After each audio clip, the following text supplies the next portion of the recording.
And just like that, I am live and I'm about to bring our guest up. I'm just making sure we are live everywhere we're supposed to be live at, and we are. So I've got the pleasure of having another conversation today with someone who I've used professionally and who has been on several conversations with me.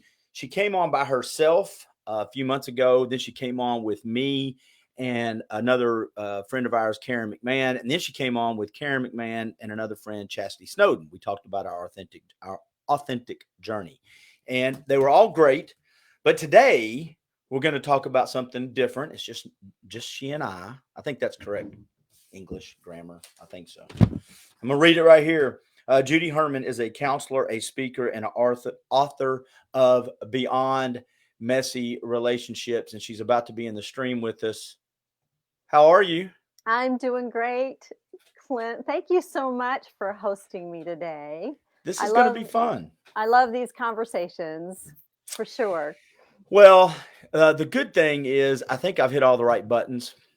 So it looks like we are live like we're supposed to be. Tell me this. You created this event and I've got all my questions right here, topics. Awesome. Awesome. But you created this event and I want to make sure I get the name of it correct. It is The master skills class, is that the one you're talking well, about? no, the event Or today, the one we're doing is how to avoid oh, draining oh relationships. yes, yes. That's where we're broadcasting this from. That's right. It is how to avoid draining relationship interactions. Okay.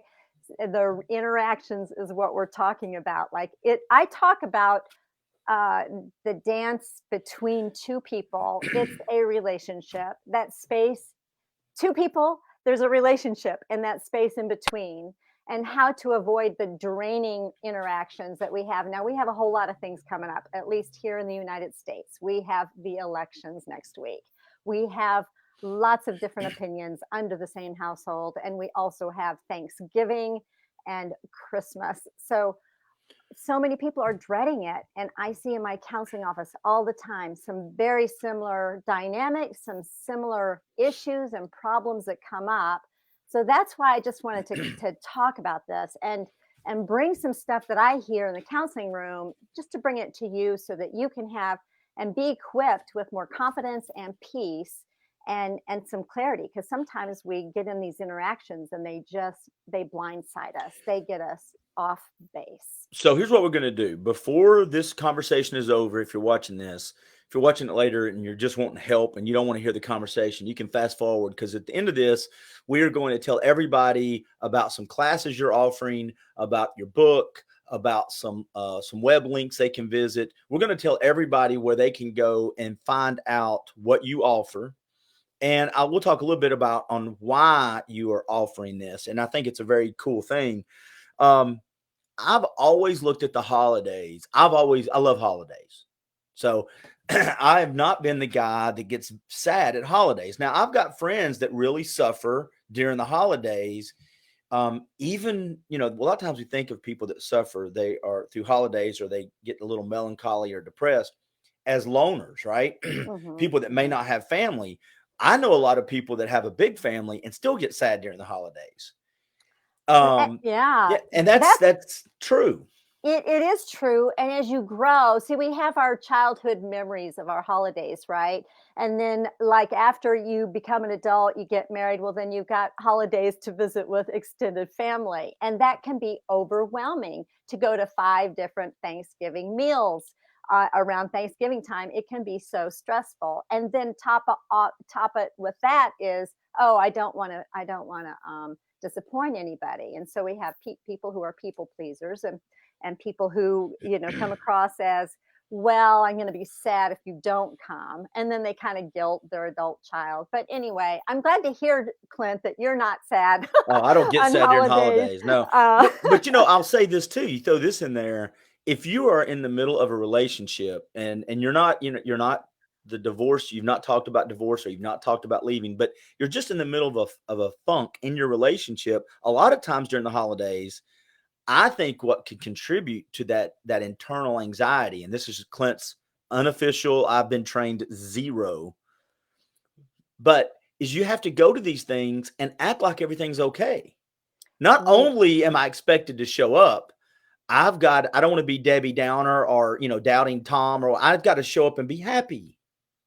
Yes, that's what we think, don't we? Yeah. And then there's so much underlying stories in our family histories, or if you bring a dish for Thanksgiving, you can count on somebody complaining about that.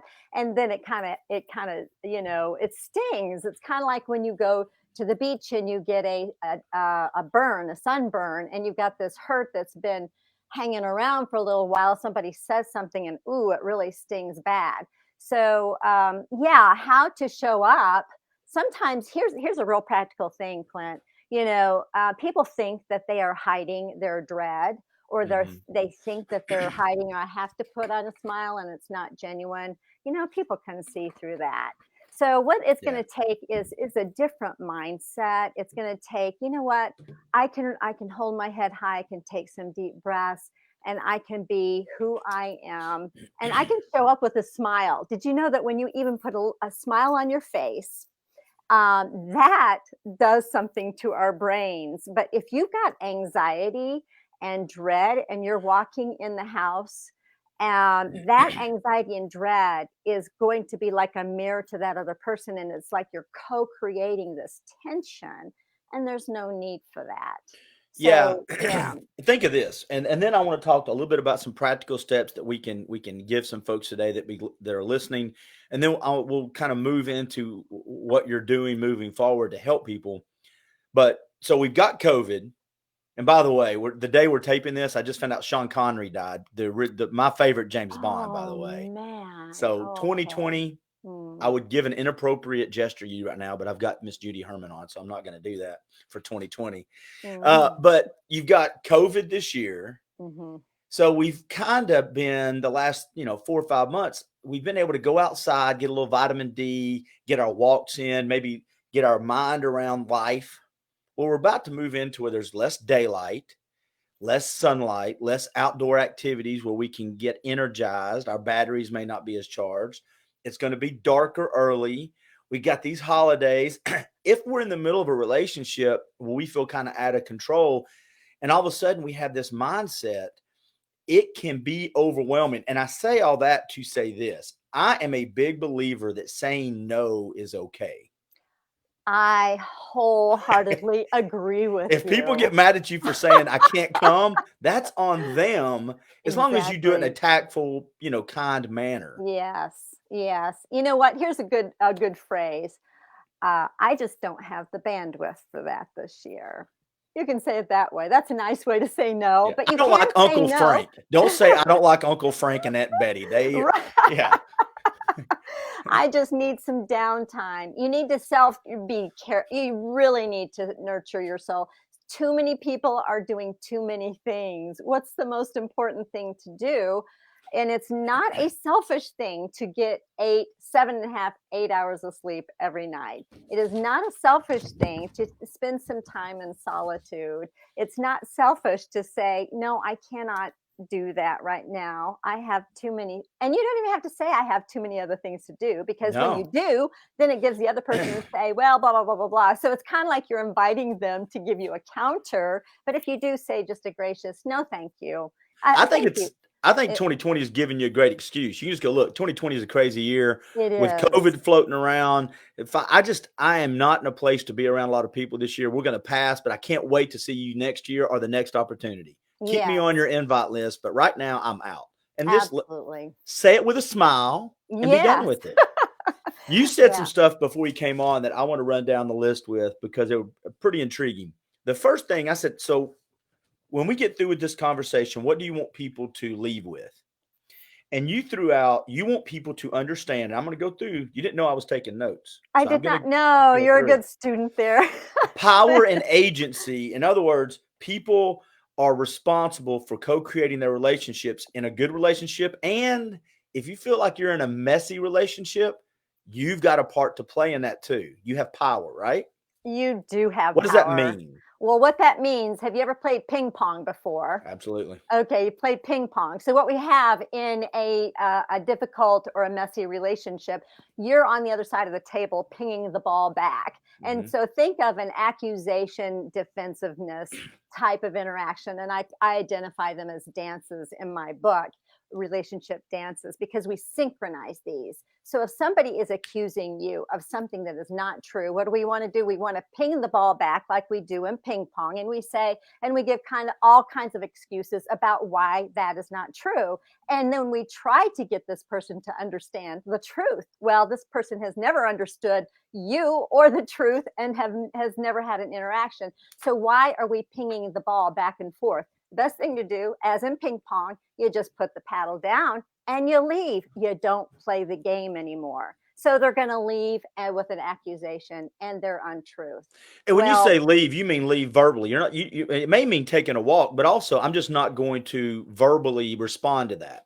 exactly. Okay. Because why are we responding to it? It's kind of like doing the same thing over and over, expecting a different result. And it's amazing. We do that. It's very, very common. Well, what happens though when we realize, when we raise our level of awareness, and I talk about this in my book, this acronym of breathing in fresh air, and A is awareness, and I is intentionality, and R is risk. So when we raise our level of awareness to our part of this ping pong game or of the co-creating the mess, and we leave that, wow, what are we going to do with that? What's our intentions? Maybe it is to go out and take a deep breath, or a walk outside, or looking up at the stars or the sky, or the leaves falling down, or writing in a journal. What are our intentions? But see, the R in breathing in air is the risk. Oh, it's kind of like you have to face, I have been doing all the work in this relationship for 25 years. And that is going to take some grief work. It's Clint, it's going to take you realizing the loss, realizing the reality of the truth that this person has not.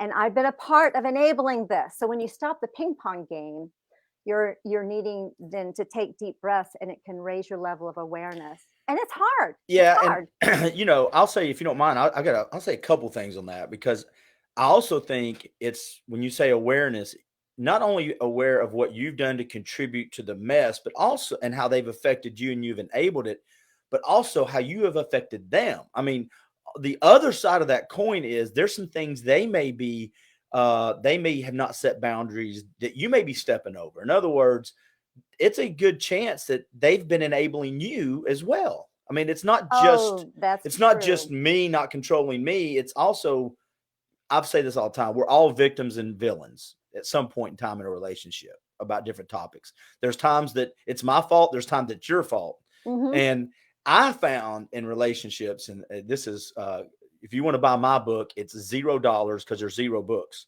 She's got the good book. But keeping score, I have found, is a very dangerous place to get. At least it is for Oh, Clint, because oh what I my do goodness. is, Judy, I hold your mistakes against you, and I assign you intent. You did that because you are selfish. You did that, whatever. When I make a mistake, I know I didn't mean to, Mhm, mhm. and That nobody oh, wins. I'm telling you, Clint, that is so, so common.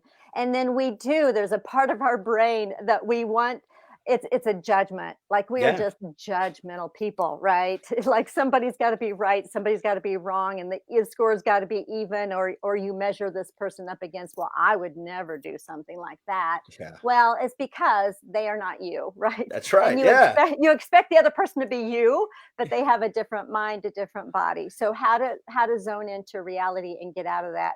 But yeah, it's a victim villain, and kind of then there's like a perpetrator, right? There's the triangle here. Somebody's going to be the villain, somebody's going to be the savior, somebody's going to be the perpetrator, and that's where we get into, like, emotional affairs and all. Somebody's going to save me from this. But no, this is you need to realize your part and empower yourself to tune into reality. And that's not easy to do, especially Mm-mm. when we have been groomed for many years in our family of origins. And also, as brain science has confirmed, we have what you call neurogenesis, and things that have been passed down to us from generations before. So the things we're dealing with is not just us.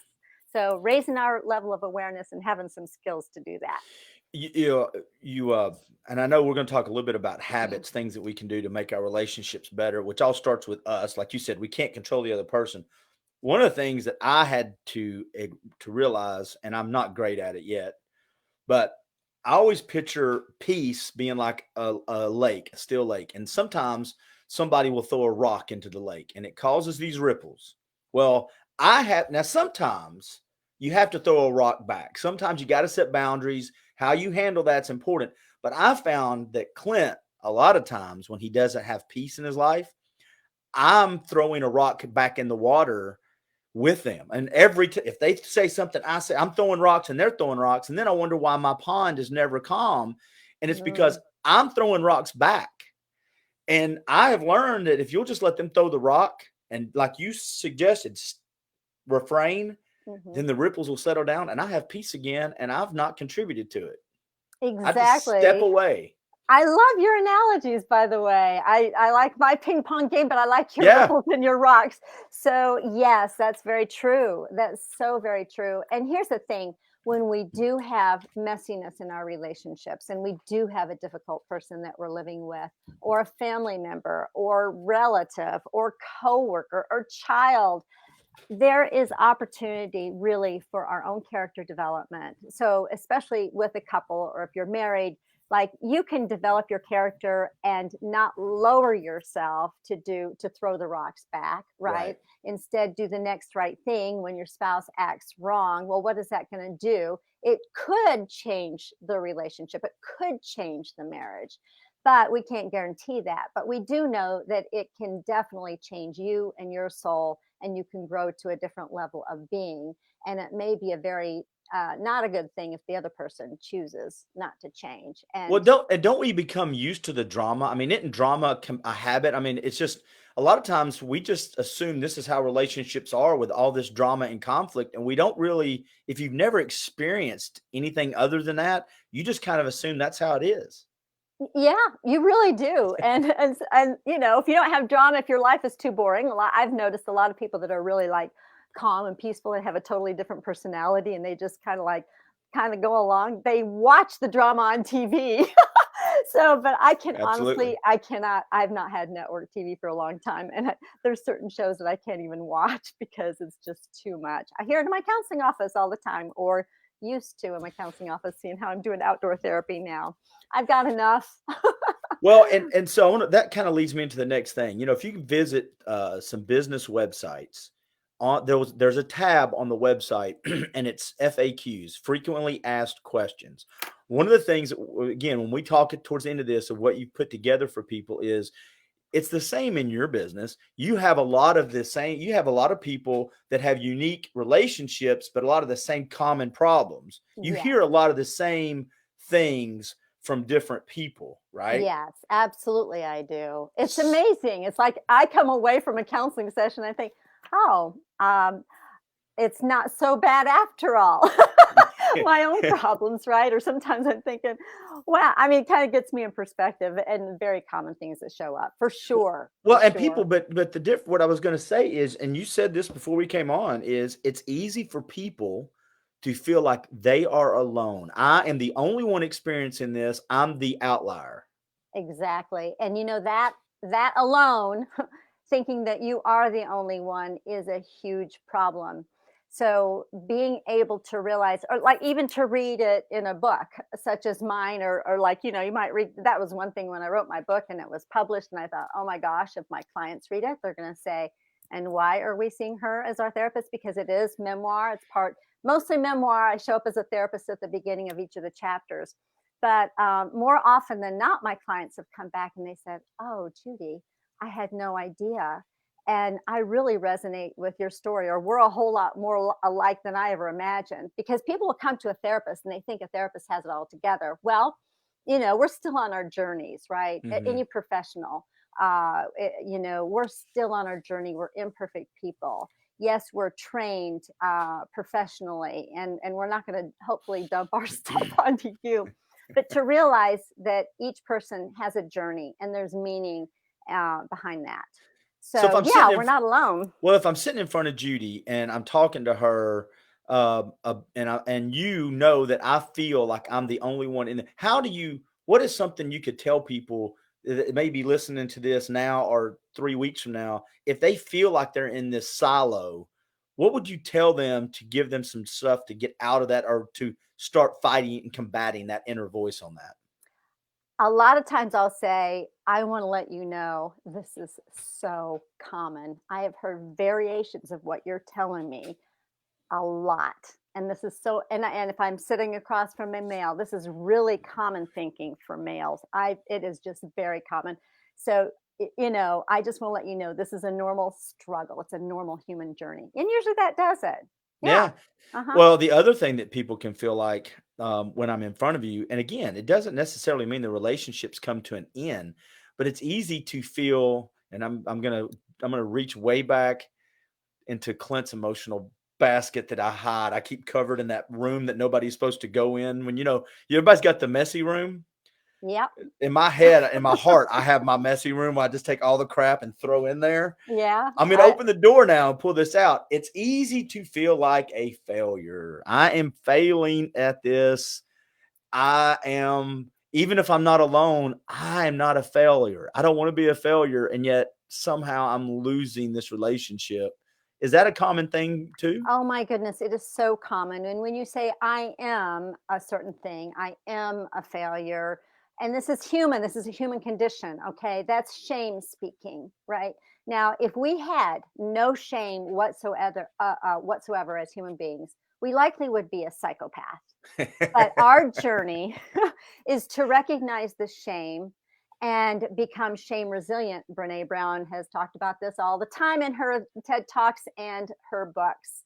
So, how to go from I am this bad thing to, okay, I did this bad thing, right? And I'm not bad. Actually, no, I am not failure. I am not a failure. I experienced a failure. And this failure is actually a stepping stone to success. See, so we're separating who we are. And I want to tell you too, Clint, this is really important because I hear this a lot.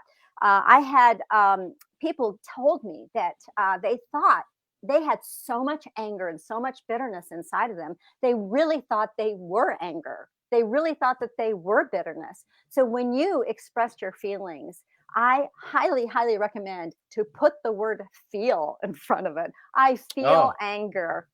Or instead of saying, I'm angry, you don't want to identify yourself with that feeling. You want to identify that that feeling is a part of your human experience, but that is not your essence. it's really weird as human beings how we know something and don't practice it. We know that words are powerful. We know that the things that we say to our children affects them. The things we say to our friends, we can make people cry with our words. And yet the words we use to ourselves, we're so dismissive of. We act like they don't count. And what you just said is, I love that. It's not I am angry, I feel angry, because all of a Mhm. sudden that is something that's not it's not something that is part of, it's not this. I'm not intertwined with it. Right. I love that. And you can get away from identifying yourself as an angry person. And I guess the term used to be, I don't know if it still is, oh, he's a hothead or she's a hothead. No, they're human beings. They may have some anger, right? But we do not, in our own personhood, we don't want to own stuff that is not who we are. We are human beings who have struggles, who experience shame, and our journey is to bring that to the surface by the way the things that kills shame, so or it destroys it, kind of like I've got a plant behind me, you probably can't see it, but it needs food, like plant food, and it needs sunshine and Mhm. water. Well, that's going to keep that plant growing. Well, what does shame need to keep on growing? It's silence and secrecy and judgment, and that keeps shame growing and keeps it alive. So the fact that you just got your shame out in the open from your messy room is a cool thing because you're busting through it. You're Well, becoming shame resilient. and the things you just mentioned are, I'll go back to that co-creating, the all those elements are things that I can control. Exactly. In fact, That's yeah.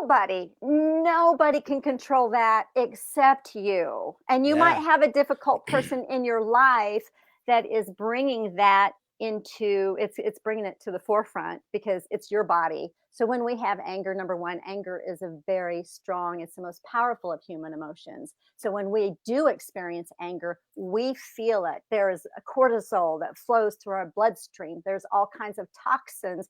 And that's why, you could punch your fist in the wall and you do some stupid things because of the physiological things associated with anger. Yeah. So that's why it's so very important to realize that you are not that. It's part of your body and it's your responsibility to take deep breaths. Where does that anger go? It can have a place. It can have a very purposeful place, actually, and it does not have to be destructive. Well, anger, appropriately funneled and focused, can be a catalyst for change.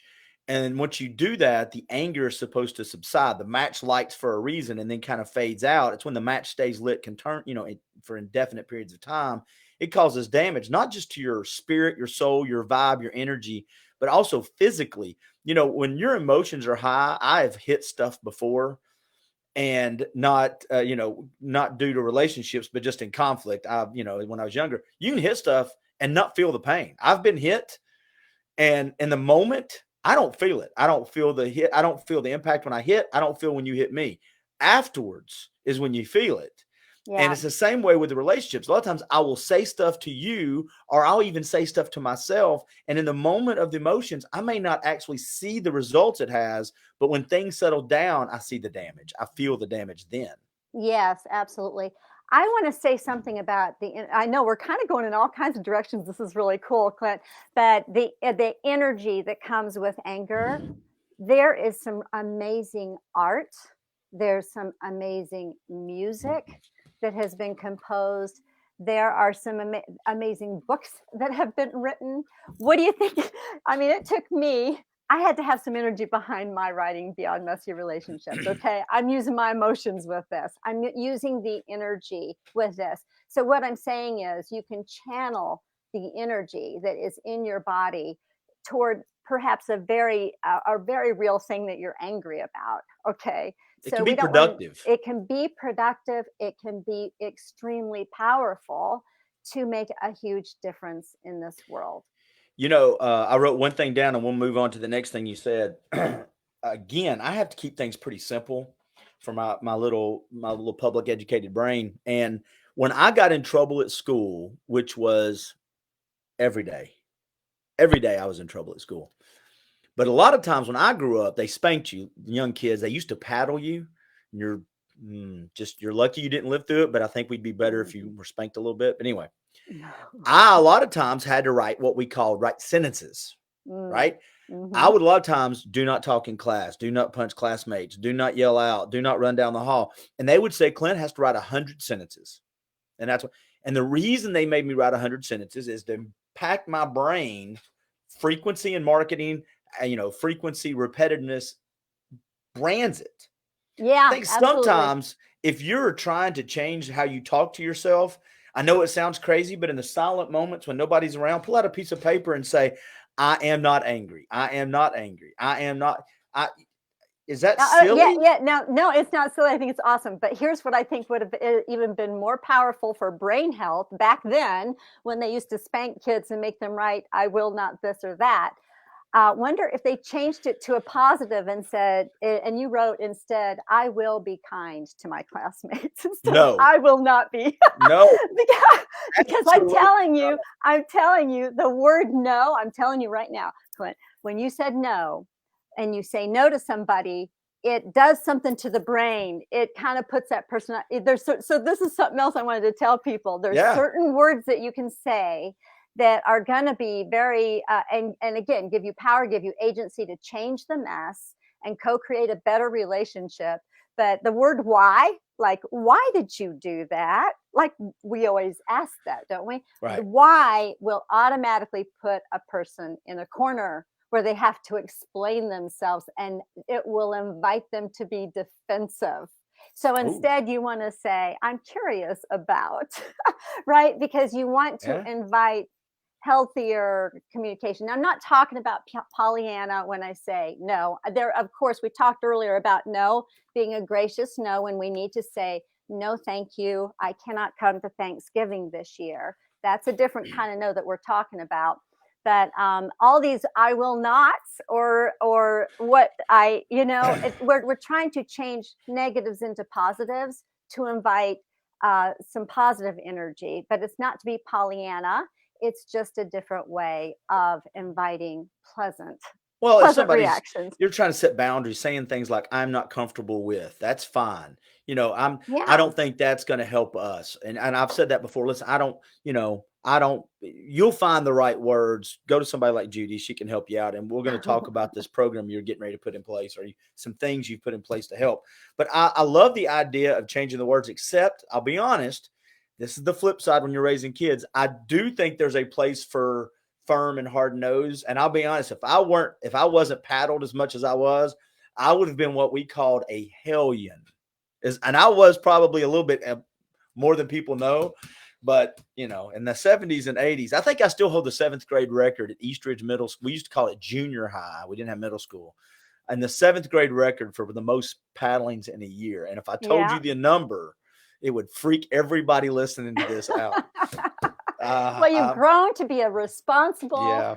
man, so that's a cool I'll thing. put it to you this way. It's well into the double digits, ladies and gentlemen, deep into the double digits. All right. So you talked a little bit about, you gave us some stuff we can use. I love instead of saying why, I'm curious. We talked a little bit about making sure people understand that they're not alone in these feelings of it's a messy relationship. And I feel like I'm losing control, especially going into the holidays. And then let's see, I want to make sure I'm going through all of the stuff. Blah, blah, blah. All right. I think we're at a place now where I want to talk about, I'll say it, and then you can correct me. Sure. This is why you're here. Okay. So if I'm going through some difficult times, and it could be a marriage, it could be a relationship, maybe the relationship is over and I'm post relationship, but I'm still having, we still have a relationship with ourselves and it's messy with me. And I need a counselor or I need somebody to talk to.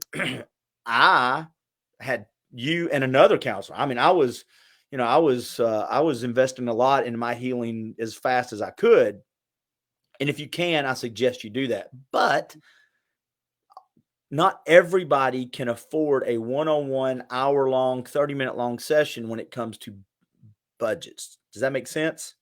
Yes. And so you're putting together some stuff, different things for people who say, I need help, but I can't afford the one-on-one. What do I do? Yes, and this is not a substitute for counseling. In fact, it may even be in addition to a therapist that you're already seeing. Right. But I have spent a lot of time with some very common problems and issues with my clients, and so I've put together some PDFs, and in a way that you could have some practice, because you can learn something like this, but if you have no practice on it. So I had put together, it's called Master Skills Classes for Relationship Resilience. I'm doing 3 between now. So starting Monday, and then I've got some on Tuesday for 3 weeks in a row. And we're going to be starting like with a guided meditation, how to calm that nervous system. Okay. And then also put into practice these 5 things, how to co-create a better relationship. And they're going to be practical. There's going to be some PDFs, but mainly is you're going to have some accountability, and it's going to be in a webinar form. I'm going to have a couple therapists that are going to help me, and they're going to take questions and comments. You won't even be seen on the screen. So if if you're afraid of, if you want to remain anonymous. I've got a difficult question to ask. It's a little embarrassing. I'm not going to get called out. Yeah. Exactly. And if you want to ask a question privately, you can. If you want to ask the question for the whole group, you can. But these are common things. I just want people to know, number one, you're not alone. Mm-hmm. And secondly, it's just it takes some skills. It takes some skills to do some things that are different. And they're very healthy skills. And I just want to equip you as much as I can. Well, too, people may know what they need to do, but they don't know the how. Like, you know what I'm saying? Right. It's like learning to drive a car. I know other people can drive the car. I know I will eventually be able to drive the car, but someone has to show me and navigate it until I can drive the car on my own. Sometimes this emotional roller coaster on as human beings, people have taught you how to drive a car, taught you how to cook, taught you how to clean, but how do you talk to yourself and how you deal with emotions? A lot of people, most people have never been taught that. Exactly. And again, we're living with other people that are doing the same thing. Like they're doing the thing that's so familiar to us in our relationship dances. So like if grandma and grandpa, mom and dad and brothers and sisters are all doing this accusation defensiveness dance, we're thinking that accusation defensiveness is our normal. So Right. how to get out of that and how to have a different way of relating and the power with which to do that and the I'll, practice. yeah, and the consistency of it, not just doing it once and I'm fixed. It's a now habit that will carry past this relationship. So when life goes ups and downs, I have tools in my toolbox to reach out and get. I'll say this: the power of these kind of webinars and the group dynamic is a couple things. First of all, I may want to sit in the corner and just watch and listen, but I'm not going to contribute. But someone else may be at a different place and ask the very question that you need help with, and you miss that if you're not on these kind of calls. Second thing is, a lot of times if I hear Bob say something, it kind of hits me like Teflon. But if I hear Judy say the same thing in a different way and the time is right, it connects differently. So the group dynamic, I think, if used appropriately, can really give you a way to get what you need without the risk of being exposed or the pressure being on you to ask all the questions.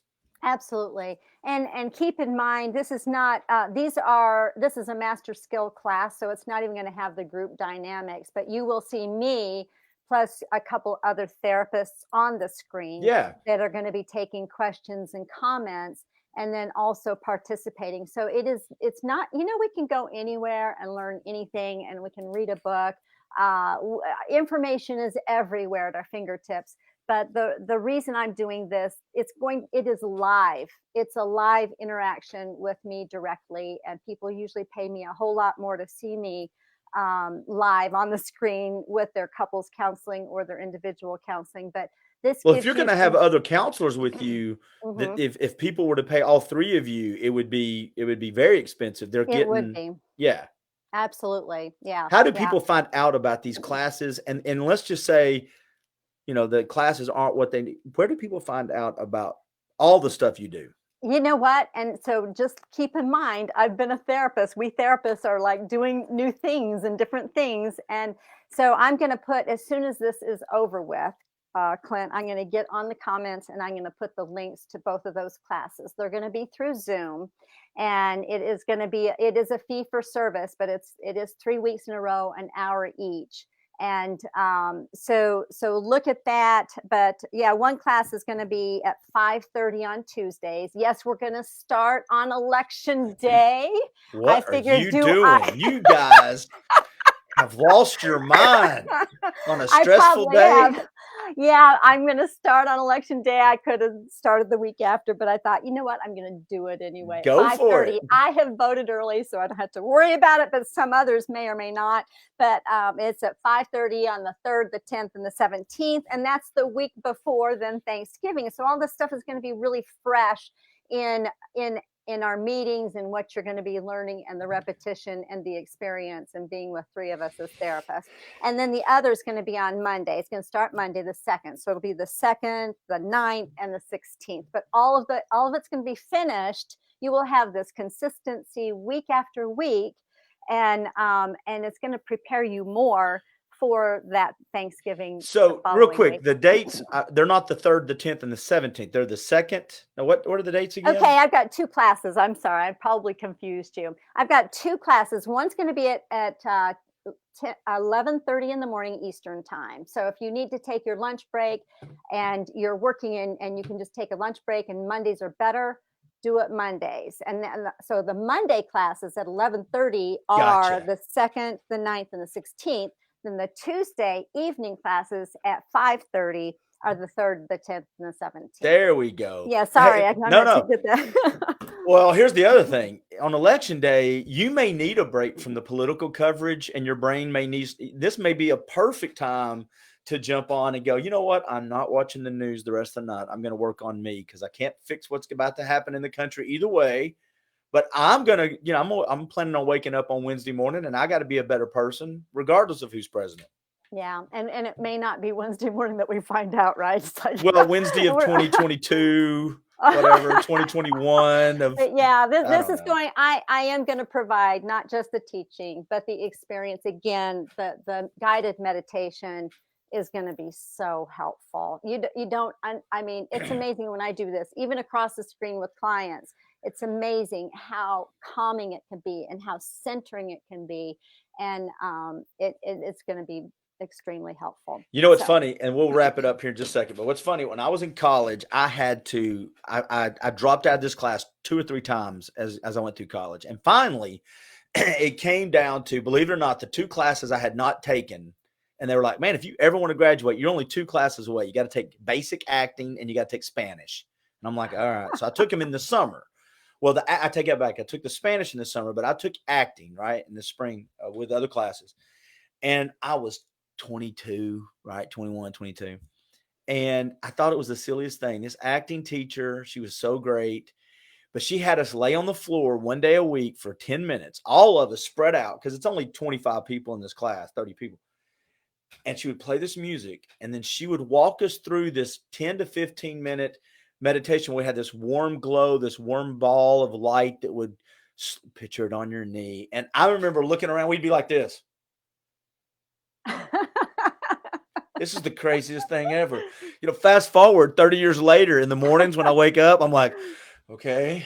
Yeah, Read my yeah, scripture, and then I'm going to, okay, picture of good vibration. I'm like, dadgummit, I was getting good yeah. stuff. I didn't know it. Yeah, you didn't even I know it, didn't and know it. it wasn't a cool thing though back when you were in high school, No, I right? was 21. I didn't need to meditate. I was never going to die. My body didn't hurt. I'd not messed Yeah, up a relationship yet.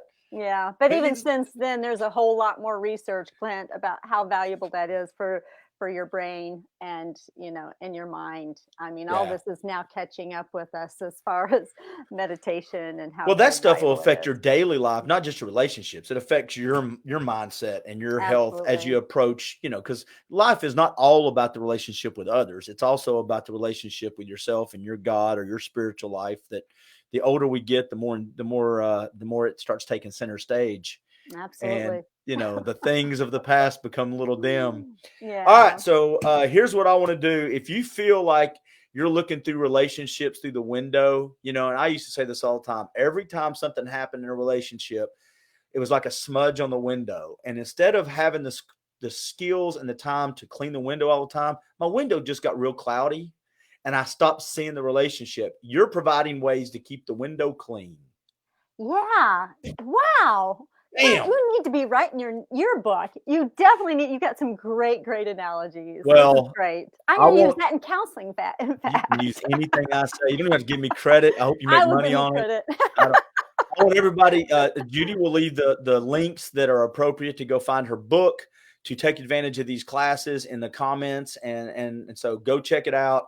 And then I think next week, you, me, and Karen McMahon, our friend, are going to do another event. And Yeah. so everybody kind of stay tuned, because if you're wanting content to make yourself better in relationships, we're going to start providing it. So thank you very much, Judy. Well, thank you, Clint. I really appreciate you.